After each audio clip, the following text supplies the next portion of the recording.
बिस्मिल्लाहिर्रहमानिर्रहीम। अस्सलाम वालेकुम नाज़रीन, मेरा नाम फ़िदा आदिल है और आप डेली मैदान देख रहे हैं। आज भी लॉन्ग मार्च के हवाले से हम बात करेंगे। लॉन्ग मार्च की तैयारियां ज़ोर शोर से जारी हैं और जो लॉन्ग मार्च पंजाब में जारी है, खैबर पख्तूनख्वा में इसकी तैयारियां जारी हैं।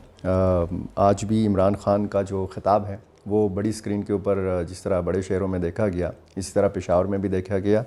और यहाँ पर परवेज़ खटक साहब और साबिक़ गवर्नर शाह फरमान और दीगर जो MPAs हैं, जो सूबाई वज़रा हैं, उन्होंने भी इस इज्तिमा में शिरकत की। लोगों की बहुत बड़ी तादाद हमने अशनगरी के मकाम पर देखा कि जमा हुई थी और उन्होंने ज़ोर शोर से बड़े इश्तियाक के साथ अपने कायद का ख़िताब सुना। और ज़ाहिर है कि जब इस किस्म का इज्तिमा होता है तो एक किस्म का कारकुनों का खून भी गरमाया जाता है और उनको ये बताया जाता है कि जब भी कॉल आएगी तो आपने रावलपिंडी या इस्लामाबाद की जानिब मूव करना है। इस हवाले से हम देख रहे हैं कि मुख्तलिफ़ शहरों में तहरीक इंसाफ के जो कारकुन हैं वो तैयारियां जारी रखे हुए हैं। और परवेज़ खटक साहब चूँकि सूबाई सदर हैं तहरीक इंसाफ के, वो खासे सरगर्म हैं। इसी तरह जो सूबाई वज़रा हैं वो खासे सरगर्म हैं। जो तहरीक इंसाफ के मेंबरान सूबाई असम्बली हैं वो भी फ़ाल किरदार अदा कर रहे हैं।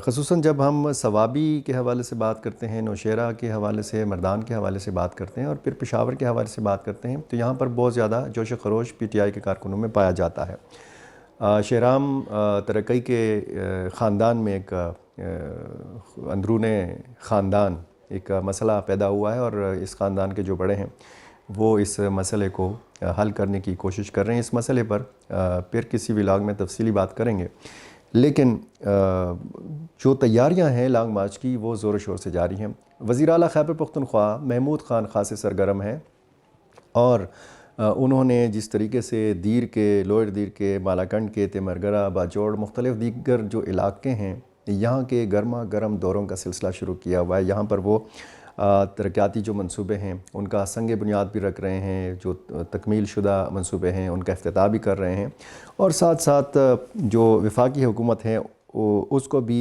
वज़ीर आला महमूद ख़ान ने निशाने पर रखा हुआ है। आज जो उन्होंने ख़िताब किया लोअर दीर में और मालाकंड में और दूसरे मकामात पर सहाफ़ियों से भी बात की, वज़ीर आला महमूद ख़ान ने कहा कि इमरान ख़ान ने जो अवाम दोस्त मंसूबे शुरू किए थे इम्पोर्टेड हुकूमत ने ख़त्म कर दिए। दीर और सवात के मुख्तलिफ़ तरक्याती मंसूबे इम्पोर्टेड हुकूमत ने तरक्याती प्रोग्राम से निकाल दिए। इलावाज़ी ज़म अज़ला के तरक्याती फ़ंड समेत सूबाई हुकूमत के हकूक़ की अदायगी भी रोक दी गई। वज़ीर आला ने कहा कि मौजूदा सूबाई हुकूमत बराह रास्त इंसानियत पर सरमायाकारी करने पर यकीन रखती है और इस मकसद के लिए कई एक फ़लाही मंसूबे शुरू किए गए हैं। ज़ाहिर है कि इस किस्म की बातें वज़ीर आला खैबर पख्तूनख्वा ने की हैं। इसके अलावा भी बहुत सारी बातें की हैं। अपनी हुकूमत के जो कारनामे हैं वो भी उन्होंने वहाँ पे बयान किए। अपने मुस्तक़बिल के अज़ाइम के हवाले से भी बताया और लोगों को ख़ास ताकीद की कि आपने लॉन्ग मार्च में ज़रूर शिरकत करनी है। ये तो लॉन्ग मार्च की तैयारियां हैं और इस बात का भी जायज़ा लेंगे कि आर्मी चीफ़ की तकर्रुरी से क्या पाकिस्तान में जो सियासी बहरान है उसका ख़ात्मा हो जाएगा। आर्मी चीफ़ जब नए मुकर्रर हो जाएंगे तो ये जो सियासी बहरान है इससे निमटने का क्या तरीक़ाकार है। ज़ाहिर है कि फ़ौरी तौर पर तो इलेक्शन नहीं होने जा रहे और इमरान ख़ान साहब का तो यही मुतालबा है कि फ़ौरी तौर पर इस मुल्क में इलेक्शन हो ताकि नई हुकूमत आए। और अब वो ये भी कह रहे हैं कि वो अपने इस मुतालबे से पीछे हट गए हैं जो आर्मी चीफ़ का मामला था। ज़ाहिर है कि दूसरी तरफ अब अगर हम देखें तो गढ़ी का मामला जो है वो बड़ा ज़ोर शोर से मीडिया में उछाला जा रहा है। तोशाखाना का ये जो केस है इमरान ख़ान साहब के हवाले से उस पर भी काफ़ी ले दे हो रही है।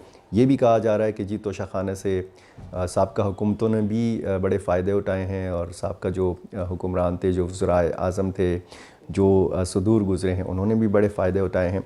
तो ये सारी चीज़ें तो चलती रहेंगी। ये अगर इंतहाई अहम जो तकर्रुरी है ये अगर हो भी जाए तो इसके बाद भी ये सिलसिला चलता रहेगा। एक दूसरे पर जो इल्ज़ामात की गोलाबारी है वो सिलसिला भी जारी रहेगा। आम आदमी कहाँ पे स्टैंड कर रहा है, आम आदमी का जो मसला है, जो उसके मसाइल हैं वो कहाँ पे एड्रेस हो रहे हैं, ये मसाइल हल करने के लिए क्या हो रहा है।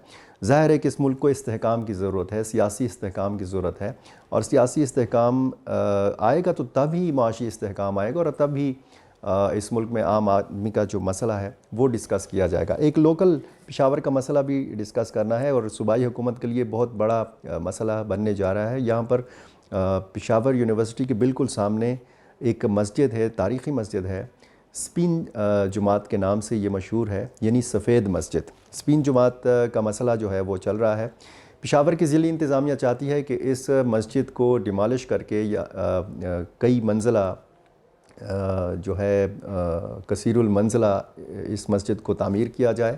اس مسجد کے بیسمنٹ میں پارکنگ ہو, پھر کچھ کمرشل بنیادوں کے لیے استعمال کی جانے والی دکانیں ہوں اور اوپر مسجد ہو. اس مسجد کا رقبہ جو ہے یہ 5 کنال ہے اور ضلع انتظامیہ چاہتی ہے کہ اس کو 3 کنال تک محدود کیا جائے اور تاکہ اس یونیورسٹی روڈ کو بھی کھولا جائے. اور مسجد کا ضلع انتظامیہ کا کہنا یہ ہے کہ جب 3 کنال یہ مسجد ہو جائے گی تو ایک منزل, دوسری منزل اور پھر تیسری منزل, اس طرح 9 کنال پہ محیط یہ مسجد کا ایریا ہو جائے گا. لیکن جو خلیل قوم ہے, جس قوم نے, جس قبیلے نے اس مسجد کے لیے زمین وقف کی تھی, وہ اب مزاحمت کر رہی ہے. اور آج پشاور پریس کلب میں سابق صوبائی وزیر امان اللہ حقانی, عوامی نیشنل پارٹی کے ارباب طاہر, اسی طرح JUI کے عطیف الرحمان اور مسلم لیگ نون کے حاجی فرحاد علی اور ارباب خضر حیات.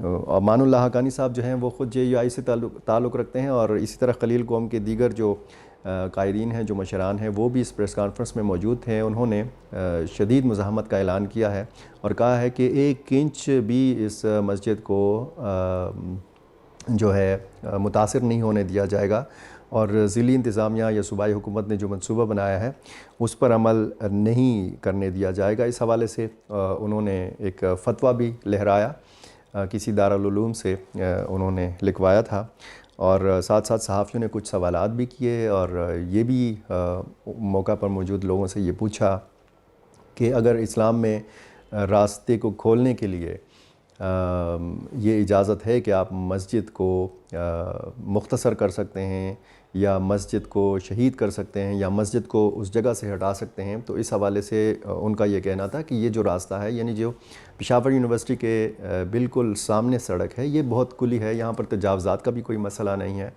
اب یہ دیکھنا ہے کہ یہ کتنا بڑا مسئلہ صوبائی حکومت کے لیے بن سکتا ہے, کیونکہ پشاور جو ہے پورے صوبے کا دل ہے اور پشاور میں مسئلہ یہ ہے, پرابلم یہ ہے کہ جب ایک سڑک بند کی جاتی ہے, جب مظاہرہ ہوتا ہے, جب مظاہرین آتے ہیں, سڑک پر دھرنا دیتے ہیں, مظاہرہ کرتے ہیں, تو پورا پشاور جام ہو جاتا ہے. اور یہ مسئلہ آنے والے دنوں میں ہم دیکھیں گے کہ ہو سکتا ہے کہ یہ بہت بڑا مسئلہ بن جائے. جمعے کو انہوں نے کہا ہے کہ یہ لوگ نکلیں گے اور نہ صرف خلیل قبیلے کے لوگوں کو کہا گیا ہے بلکہ آس پاس کے دیگر جو علاقے کے لوگ ہیں ان کو بھی کہا گیا ہے کہ آپ آئیں اور یہاں پر اس فیصلے کی مزاحمت کریں.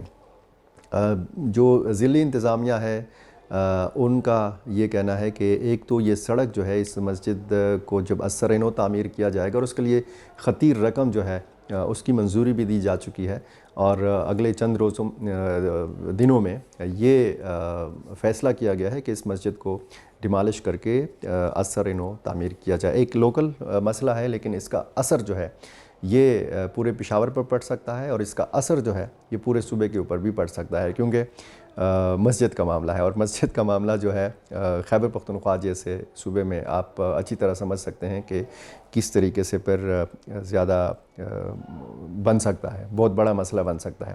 تو ضرورت اس بات کی ہے کہ انتظامیہ, حکومتی اکابرین اور خلیل قوم کے لوگ, مختلف سیاسی جماعتوں کے لوگ, وہاں کی تاجر برادری, یہ مل بیٹھ کر کوئی افہام و تفہیم والا راستہ نکالیں, بیچ کا کوئی راستہ نکالیں تاکہ یہ مسئلہ حل ہو اور کوئی بہت بڑا امن و امان کی صورتحال بھی نہ پیدا ہو اور ضلعی انتظامیہ جو مقصد, جس مقصد کے لیے یہ منصوبہ بنایا گیا ہے وہ مقصد بھی حاصل ہو اور خلیل قوم کے اگر تحفظات ہیں وہ تحفظات بھی دور ہونے چاہیے, کیونکہ خلیل قوم نے اس مسجد کے لیے زمین جو تھی وہ وقف کر رکھی تھی. اب ٹھیک ہے کہ محکمہ اوقاف کے زیر انتظام یہ مسجد ہے لیکن اس مسئلے کو بھی فوری طور پر حل ہو جانا چاہیے. بہت شکریہ.